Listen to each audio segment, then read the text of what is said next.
In 2005, these three people believed for 5 days they were astronauts, 200 kilometres above the Earth's surface on a Russian space shuttle. We've just seen the Earth, I can't even believe I'm saying that sentence. They were actually in a state-of-the-art Hollywood simulator in an aircraft hangar in England. Solid rocket boosters have ignited. Come on, Bill. We're doing 28,000 kilometers per hour right now. It's like we haven't even left the ground. Filmed at a cost of £4.5 million, it was the most elaborate television hoax of all time. An illusion David Copperfield would be proud of. A hoax that required completely transforming an ex-US Air Force base into a fictitious Russian space camp. Nastrovoya. State-of-the-art engineering, simulator and sound design straight from the world of Hollywood. On the launch, we have a hydraulic ram which lifts up. An army of actors trained to improvise for every eventuality. You could tell this group anything about space and they would believe you. And they did. Gravity is like just about anything else, but you can actually control it. This is the story of the most elaborate and expensive practical joke you've probably never heard of. Is it pipes or is it people laughing? Are we actually in space? This is the story of the Space Cadets. You are about to become the first British space tourist. The year was 2005, and high-concept reality TV was big business around the world. Shows like Big Brother and Survivor proved that television could provide drama and action without actors, and networks were on the hunt for bigger and more ambitious conceits for ordinary members of the public to participate in. Earlier that year, this vague casting call was placed in national newspapers. Contestants thought they were applying for a mystery thrill-seeking reality show. What they were actually applying for was a show called Space Cadets, a show that when announced to the press was described as candid camera live in space and the most elaborate and ambitious one-off TV hoax of all time. From hidden camera formats like Punk'd and Trigger Happy to entire fake reality series like Joe Schmo and Invasion Iowa, television has always been a playground for practical jokes. However, this was to be different. This was to be the biggest and most expensive television hoax of all time, a £4.5 million production to convince ordinary members of the public they'd been selected to travel to a Russian space base, whereby just 4 of them would be chosen to become Britain's first space tourists on a 5-day mission. It was an ambition so high, the show claimed if it worked. Neil Armstrong has said that if this show works, he'll eat his own helmet on the final show. To pull this off, they needed to find the right candidates. Having interviewed hundreds of applicants, they quickly eliminated Anyone whose hobby was military bases or space. 50 were then brought to London and subjected to a series of tasks to test everything from their suggestibility, A hot dog and some fries. their willingness to take a joke, Anyone too shy to disco was out. and crucially their reaction to claustrophobia by being strapped into a sleeping bag for 20 minutes and then being trapped in a lift. Who could handle being trapped inside a shuttle and who we should discount? With the consent of their families, 9 were then selected to take part in the mystery show, and they'd be joined by 3 undercover actors who'd help nudge the illusion along from the inside. All 12 then met at an airport, where the true, but false, nature of the production was revealed for the first time. This plane here will take you to Russia. The best of the best will be sent into orbit. You may now board your plane and off you plod. I mean, it sounded believable, right? And why wouldn't it? Since 2001, where American businessman Dennis Tito paid $20 million to become the world's first space tourist, blasting off in a Soyuz spacecraft to spend 7 days on board the International Space Station. I love space. Virginia-based company Space Adventures has been offering wealthy individuals with deep enough pockets the space tourism experience, and to date has launched 7 different people on 8 separate missions to the ISS. And in 2004, after American aerospace engineer Burt Rutan's Spaceship One became the world's first privately funded aircraft to achieve suborbital spaceflight. Would you like an M&M that's been to space? Richard Branson announced the formation of Virgin Galactic, which hoped to offer a more affordable way of experiencing space travel using Burt's follow-up spaceplane, Spaceship Two. The show even joked, And we reckon he's about 2 years behind us. So with space tourism being so fresh in people's minds in 2005, was it completely implausible that for these contestants, at this particular moment, that a reality TV show would be casting for the first British space tourists? they boarded a chartered plane where they were told the destination was the fictional space tourism agency Star, based almost 3,000 kilometres away in Russia. My kid's gonna go and say, oh, they're national, like my dad. Yeah, but not space, man. I know. My mum never had this in my family. In reality, they never left the country. They were flown on a carefully orchestrated flight path that would see them circle the North Sea for 3.5 hours before landing less than 38 miles away at Lid Airport in Kent. They believed they had landed at Volgograd. Welcome to Russia. Having turned out all the floodlights on the runway, there was nothing to suggest otherwise. A short helicopter transfer later, and they arrived at their final destination, Star's training facility, not in Krimsk, but an ex-US Air Force base near Ipswich, just off the A12. Also known as Bentwaters Parks, this decommissioned 1,000-acre site that was once used by the US military throughout the Cold War would for 4 weeks have to masquerade as a Russian space base. If it looks familiar, it's likely because you've seen it before, from films such as Fast and Furious 6, The Numbers Station, and Wonder Woman, to television shows like Top Gear. Bentwaters Parks, with its control towers, ammunition stores, and hangar buildings, is a superbly authentic film and television location on the Suffolk coast. However, for its latest starring role, it would need a complete transformation if it was to be passed off as a Russian military establishment. The production team spared no expense in the makeover, actually travelling to Russia to purchase food from a supermarket in Moscow. They had to buy everything from fizzy drinks to toiletries, alongside costumes and other space-related paraphernalia from a local market. Time to bargain hunt Russian style. Meanwhile, an aircraft dismantler back in Essex would provide military bric-a-brac like control panels, jet engines and surface-to-air missiles that were once used on Die Another Day. This aircraft junk will go a long way to making our base look like the real deal. The production team had to be meticulous in their set design, replacing all plug sockets with their Russian counterparts, changing all the signage, and carefully erasing every last bit of English from existence. One detail out of place and the game is up. And when they were finished, they had built their own piece of Russia right here in England. It cost millions to build, but are the Space Cadets going to buy it? From the moment the Cadets helicopter landed, welcome to Russian military space base, Krimsk. A highly choreographed series of events played out. You are not on the list. To bring the illusion to life. Oh my God, look at the sign, look at the sign. From encountering Russian tanks. Tank! A real life tank! To patrolling armed guards, complete with barking dogs. That's not an Alsatian. To passing through authentic looking checkpoints. Have a look at that! Electrical fences! The illusion appeared to be holding as they pulled up to the barracks. That is a real and were introduced for the first time to Mission Commander James Campbell, a convincing actor called Richard with a truly excellent moustache. I must congratulate you on being chosen to embark on this historic adventure. However, the real work starts now. Someone is going to go to space. Sarah Jane described the whole adventure to space as Chessington's World of Adventure times 10,000.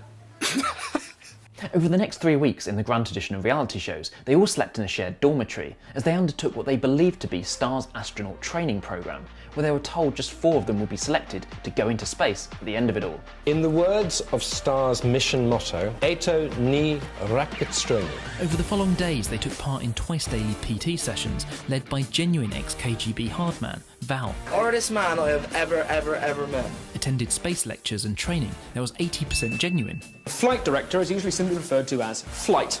Capcom. It used to be called the capsule communicator, hence Capcom. And 20% nonsense. Gravity is like just about anything else. Once you understand it, you can actually control it. Some by bona fide experts such as Chris Welsh. This guy here is Mendeleev. He was a Russian scientist. He was the guy who came up with the periodic table. And some by actors with a Russian accent. This was Minsky's space nappy. New star systems were invented.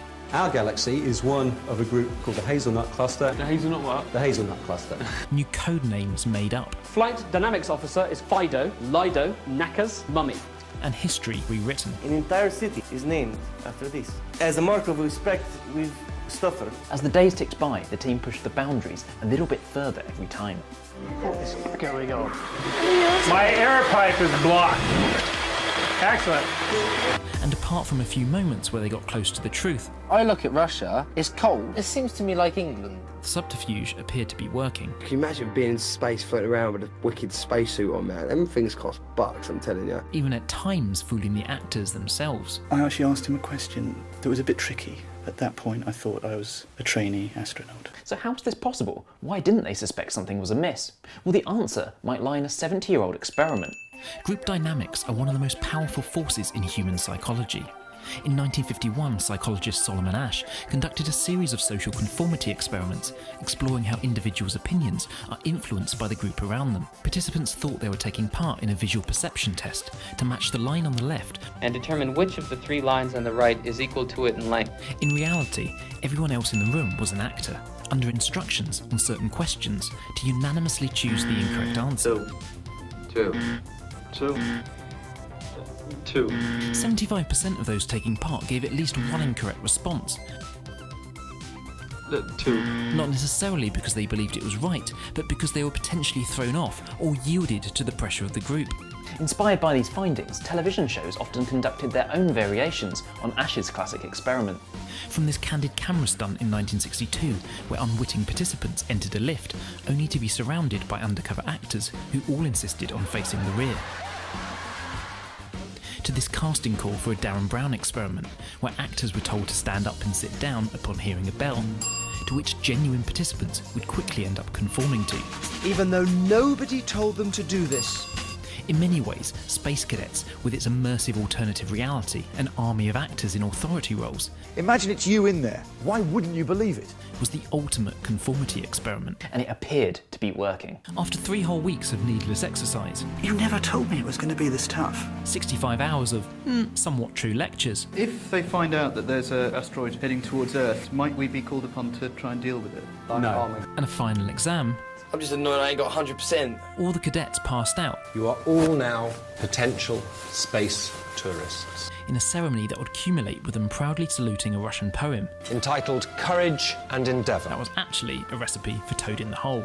Вам нужны следующие компоненты. 500 грамм хороших свиных сосисок. And finally, that evening, the cadets that were about to boldly go nowhere were chosen. First person allocated a place is Charlie. The second person, Paul. Kerry. And the last is Billy. The first stage of the illusion was complete. The second would be much harder. After all, how do you convince someone that they're blasting off into space without ever leaving the ground? Well, you talk to the experts, Hollywood experts. This is Brick Price. His California-based WonderWorks are the leading special effects company when it comes to replica spacecraft. If you want to create the illusion of space, they are the people to build it. Their replica space shuttle cockpit had previously been used in blockbuster films such as Deep Impact and Space Cowboys. Using that as a starting point, they got to work converting it into a fully fledged space simulator. A giant screen 7 meters tall and 20 meters wide would provide a vivid IMAX-style image of planet Earth out of the front-facing windows. It's Space Gym, but not as you know it. Huge pneumatic airbags would be programmed to keep the simulator moving 24 hours a day. About a half an hour, I find that I need to get my land legs back. And during liftoff, a giant hydraulic ram would lift the entire front section of the shuttle. It gives you that sense of acceleration because you're pushed into the seat. When you couple that with movement, it is horrifying. And then they needed noise, lots of it, so they recruited top Hollywood sound designer Dean Andre, concealing 40 speakers throughout the walls and ceilings of the set. This is the equivalent of taking a nightclub sound system and putting it in your bathroom at home. To create the sound of a launch, he combined recordings from an actual shuttle launch, an F-14 fighter engine. A combination of 15 to 20 different aircraft in there, plus explosions. We're taking off, the rockets kick in, and boom. Actually feeling like you're taking off. This is impressive. But there was still one gigantic black hole-sized omission from the whole experience: weightlessness. They were told they'd be going into a low Earth orbit with an altitude of 200 kilometers. Now, the weightlessness astronauts experience in such an orbit isn't due to the absence of gravity. In fact, at 200 kilometers, they'd be subject to largely the same amount of gravity as on Earth, but by constantly free-falling due to the effect of gravity alone. But the cadets didn't know any of this, so they just made it up. We can tell them what we want. They were told it wouldn't be a vertical takeoff. This craft cannot take you into deep space. It takes off and lands from a runway. And that, crucially, is that it's unlikely you'll experience weightlessness. Because 3 AGGs, or artificial gravity generators, would kick in upon entering orbit. Gravity is like just about anything else. Once you understand it, you can actually control it. So it can be overcome and it can be recreated. So that's how they counteract weightlessness with the anti-gravity generators, 3 of them. And they bought it. You could have said the anti-gravity generators were run by miniaturized hamsters. Bring it on. Whatever you've got, we'll believe. Tonight on Space Cadets, we attempt to launch Paul, Billy, Kerry and actor Charlie into space. After 5 shows covering the cadets' training, it was finally time for the event that everyone had been waiting for. It's a nice night for a shuttle launch, I think you'll agree. Launch night. Behind the scenes, a year's worth of preparation had taken things to this point. The cadets had been living a lie for more than 3 weeks, and no one really knew if it would work or not, so the illusion for the chosen 3 had to step up a gear. Having given a fake press conference to apparent journalists, like any history-making space tourist might expect. What do you plan to say? One small step for reality TV, one giant leap for a Bristol boy. That was going to be mine. They were then given a backstage tour of the shuttle hangar they'd be blasting off from the next day. Oh my god! More smoke and mirrors, in this case literally to disguise the fact there wasn't actually a real spacecraft for them to see, making do with a hastily assembled nose cone and some movie magic special effects. Oh, this is movie stuff. It looks beautiful, doesn't it? Before a final short visit in a slightly Truman Show-esque sequence to Mission Control. This is Mission Control. A genuine operations room from the Cold War that had been dressed with props, actors, Fido, Dido, Lido, Nakas is over there, and this chap is your mummy. And even sound designer Dean Andre in a lab coat. Oh, pleasure to meet you. To play the role of Capcom. We've been practicing this for forever. We're really excited. T-minus 1. Video diaries captured the tangible excitement in the hours before they thought they were going into space. Oh my god, things are just getting more and more real now. While us viewers at home felt a slight pang of guilt that it was all a lie. This time tomorrow I might be in space. But we were too wrapped up in whether it was even possible. All that was left was for the cadets to suit up. You're nice people. Say goodbye to their friends. See you later. Spank you, lucky. And make the transfer to what they believed was Earth Orbiter 1. General purpose computer power is on. First 4 British astronauts in space. For such an expensive hoax, the game could have been blown on the smallest possible detail, and it almost was. Upon entering the simulator, Carrie almost kicked the curtain down, revealing the whole thing. That curtain had just moved and the whole thing would have been blown. Here we go! Yay! Well done, guys. 3, 2, 1, 0.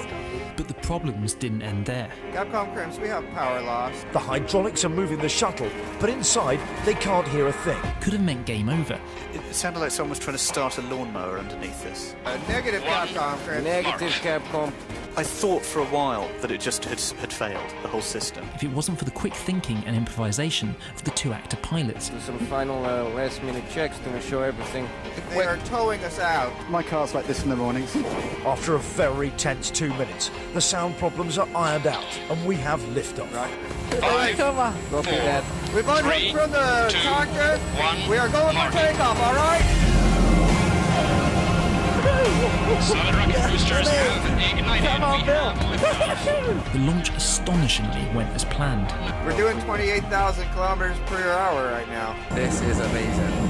This is amazing. We are going so fast. And while their bodies weren't experiencing the G-force you'd expect if you're actually launching into space, No G-force, so you didn't sort of like kind of just sit back like that. the actors, We're going to be jettisoning the solid rocket boosters any second now. the sound, But the noise, you know, if you watch a film or something, it was exactly like that. the environment, Maximum dynamic pressure has been reached. all fed into the illusion. Just easing into orbit, We go folks. around the world in 90 minutes. Even actor Charlie was convinced. Bewildered by how successful the illusion is being. And while the first doubts started to creep in, Feels like we're still on the ground. When Drew says, right, we're in space now, I was like, what? They were quickly pushed to the back of their minds with this incredible moment where the view out of the cockpit was revealed and the cadets looked down at what they thought was the curvature of the Earth for the first time. It's absolutely amazing. We've just seen the Earth. Like, I can't even believe I'm saying that sentence. We're just so happy.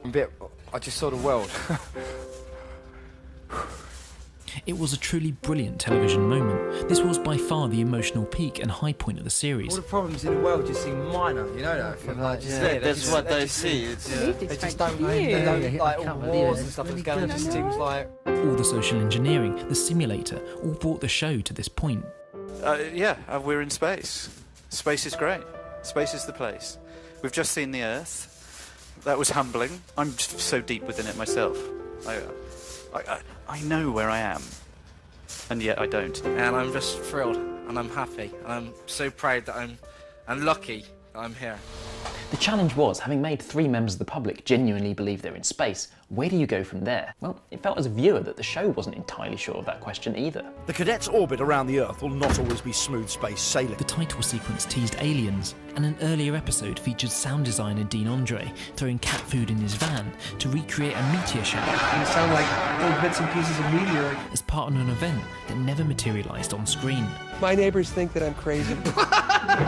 How do you like that? The reality was a series of increasingly bizarre experiments. Their opportunity to further mankind's understanding of the universe in which we live. From making balloon animals while wearing gloves to seeing if fruit could power a fax machine in space. The lights are on. Can we fax you something? Negative, we do not have a wire long enough. As the hours and days ticked by, actors Charlie, Alex and Drew were challenged with staging increasingly ludicrous scenarios. They're not going to believe I've done this. Stretching the fictional mission's credibility to breaking point and beyond. You're watching Russia's only gymnastics channel. From this astronaut initiation ceremony. I stand before Uranus, begging for admittance. To actor Charlie's so-called intestinal worm. No, I can't look at it. What the is it? I'm really scared now. Sorry, I'm such a terrible actor. Or most absurd of all, a funeral for dead dog Mr. Bimby. We are gathered here today in love and memory of TV dog star Mr. Bimby. Show some respect, folks. Accumulated in, yep, you guessed it. The ashes being dropped on the floor and sucked up in a dustbuster. Don't worry about it. Suspicions had well and truly been raised. Good joke. If it's not, I'm really sorry. Is it pipes or is it people laughing? These Bimbies coming up on us because we laughed at his funeral. And for the cadets, the only thing that would now eliminate those doubts I kind of feel like it's not real. Are we actually in space? would be a spacewalk. Spacewalk, then I'll be thinking we are in a simulator. No, they wouldn't go to that trouble. The previous evening, the hoax was revealed to the other candidates. We're not in Russia. We're still in England! Star is a fictitious company. And they took the whole experience in their stride. They're 300 yards away in a state-of-the-art simulator. Did they know that? No.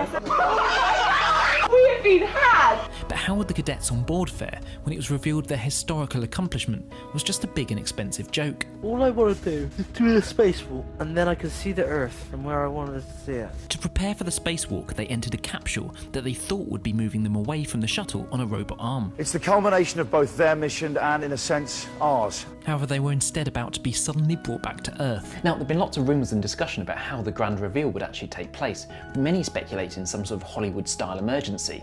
The reality, presumably guided by experts, was far tamer. Hello there, Billy, Kerry, Paul. A tape played back to them in the capsule their own suspicions. Everything feels a bit caravan-y. To give them one last chance to work it out for themselves. We could just be in a simulator at the moment. Oh, no. I knew it! Oh my god, how heartbreaking. Charlie, I knew it! It's time to come home. What? Meanwhile, stagehands transported the pod into the studio. No! No! Before the doors were finally flung open. It's fair to say their initial reactions made for slightly uncomfortable viewing at the time. I'm a little bit, broken-hearted. You're not actually in Russia at all. That's the big thing. You're in England, near Ipswich. Ipswich. Ever visit here as a kid, anyone? No, I never want to again. Okay. However, the sweetener of a genuine trip to Russia to experience a zero-gravity flight On the so-called vomit comet. That's good. Yeah. a £25,000 check, How about that? Yeah, I'll take that. and the warm embrace from the audience made the pill certainly easier to swallow. Can the actors please stand up? Oh, great. James. Oh, Rainey, I had that dream about you. James. And after a somewhat brisk 20-minute interview to cap off the series, If you're ever lucky enough to meet them, salute them as the heroes they are. Mission accomplished, over and out. I give you the Space Cadets. that was it. Space Cadets was over. The following week, actor Charlie Skelton published this article in The Guardian as a coda to the oddest 3.5 weeks of his life. In it, he describes how his default brain position aboard the shuttle was 200 kilometres up, because too many things were telling me that to think otherwise. The simulator was too damned convincing. He goes on to recall how the day after the big reveal, he met fellow cosmonaut Billy in the hotel lobby, who asked him, It was real, wasn't it? What we were thinking and feeling. And I assure him it was. After all, for Paul, Carrie and Billy, they all experienced something that only a small group of actual astronauts have ever truly felt. You've actually gone through things that we'll never experience here. You've known what it's like to believe you're looking at the Earth. I'll never have that. And anyone who ever normally goes into a simulator knowing they're going to a simulator never has that. So you've actually looked at the Earth and felt those things. While we'll never know if Neil Armstrong ate his own helmet or not, Commercially, Space Cadets wasn't a success. Then Director of Programmes Kevin Ligo the following year admitted that the Hoax reality format was a mistake, primarily because it was so expensive to make. For me, one of the joys of television is one of the few mediums where budget, ambition, scale, spectacle can all come together, not necessarily to change the world, but to launch someone into fictional space on a simulator for no other reason but the entertainment challenge of doing so. And in a world today with ever more choice of what to watch, risks like this one, £4.5 million bets to create Russian space bases near Ipswich, will likely never be taken again. And that's kind of sad. Television for me is at its most exciting when it's bold, when it's unpredictable, when it's pushing the boundaries of the most ludicrous ideas possible. Oh, yeah! For me, much of the fun of Space Cadets was the fact it was even happening at all. The challenge like a Mission Impossible style plot to see if they could pull it off. And they did. So on that note, the Cadets, as Johnny Vaughan once said, I salute you. Thanks for watching. See you next time. This is the point in the video where I shamelessly ask you to like and subscribe if you're in the market for more hashtag niche content, deep dive videos where pop culture, such as films, games and television, overlap with science, technology, maths and history. I'll be releasing videos on a highly irregular basis, so if you've enjoyed this one, why not hit the notification bell and subscribe for the next, whenever that might be.